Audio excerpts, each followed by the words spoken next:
De aquí hacia arriba quedaba el lugar santísimo. Un lugar donde solamente entraba el sumo sacerdote una vez al año.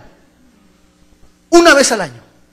Había aquí un velo donde nadie podía pasar.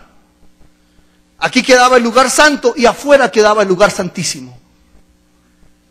Cuando el sacerdote iba a entrar a aquel lugar, le amarraban de los pies un lazo. Sus faldas tenían campanitas, porque si dejaban de sonar las campanas, era porque el sumo sacerdote había muerto aquí.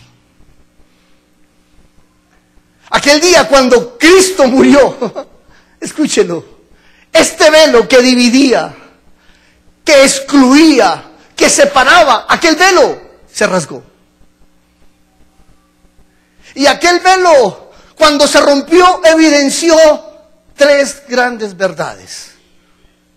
¿Qué evidenció? Primero, cuando el velo se rasgó, evidenció que detrás del velo, en el lugar santísimo, ya no estaba lo que en un principio fue determinado que debía estar allí. ¿Qué debía estar allí?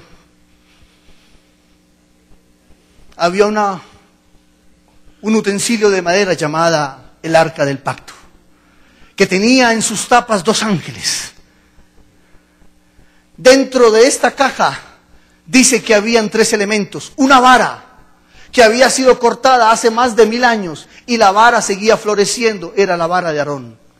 Unas tablas en piedra, escritas por el dedo de Dios, que eran los 10 mandamientos, y un pan caído del cielo que era el maná.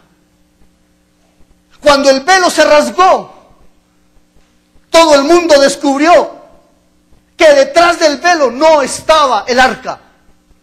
¿Sabe lo que dice Juan, el discípulo, cuando escribió Apocalipsis? Esto es capítulo 11, creo que 29 o 30. Dice que cuando él vio los cielos abiertos, él vio entre rayos y fuegos el arca del pacto de Jehová.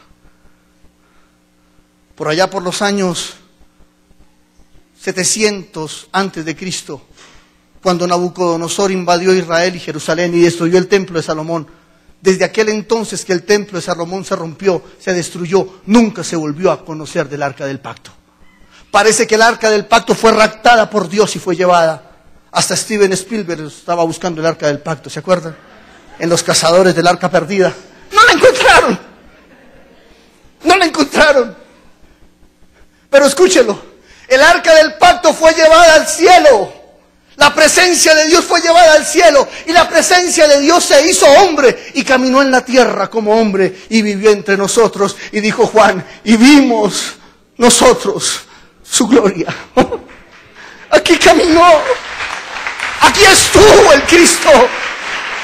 Vimos su gloria, como la gloria del unigénito de Dios. Cuando el velo se rasgó, se evidenció que ya la presencia de Dios no estaba donde se había dicho que estaba. La presencia de Dios ya no estaba detrás de un velo. Estaba colgado en una cruz, dando su vida por la humanidad. Cuando el velo se rasgó, se evidenció esto. Escúchelo. El sábado en la noche, Cristo murió, 3 de la tarde lo enterraron, a las 6 de la tarde empezaba el sabbat, iniciaba el sabbat. Y el mismo sábado, el sumo sacerdote se dio cuenta que el velo se había rasgado. Él tuvo que hacer dos cosas, una de dos: o cambiar el velo que había, o coser el que se rasgó. Porque la tradición decía que ese lugar debía tener velo.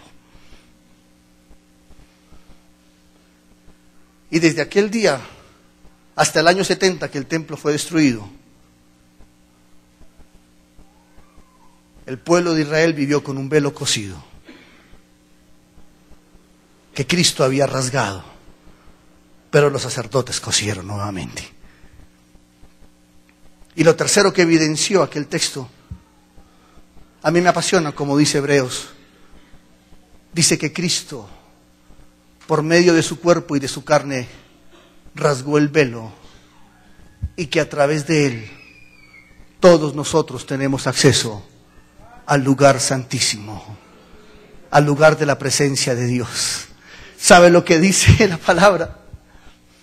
Que ya usted y yo no necesitamos un intermediario, un sumo sacerdote, para que entre por nosotros a ofrecer sacrificio. ¿Sabe lo que significa esto? Que usted y yo ya no tenemos que ir a Jerusalén a esperar cómo podemos entrar al lugar santísimo. A partir de esto, ¿sabe qué significa? Que cuando Cristo murió en la cruz del Calvario, cuando el velo se rasgó aquel día, en la tercera hora, tan solo con doblar tus rodillas, tú tienes acceso al lugar santísimo del Padre. ¿Recuerdas? Escúchalo, ¿recuerdas? ¿Recuerdas el Padre que cerró los ojos? ¿Recuerdas el Padre que guardó silencio, que tapó sus oídos?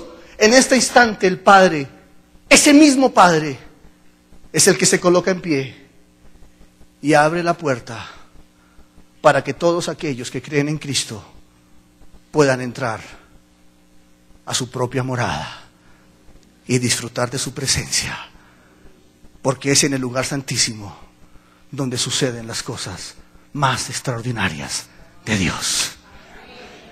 Allá, dale un aplauso. Aleluya.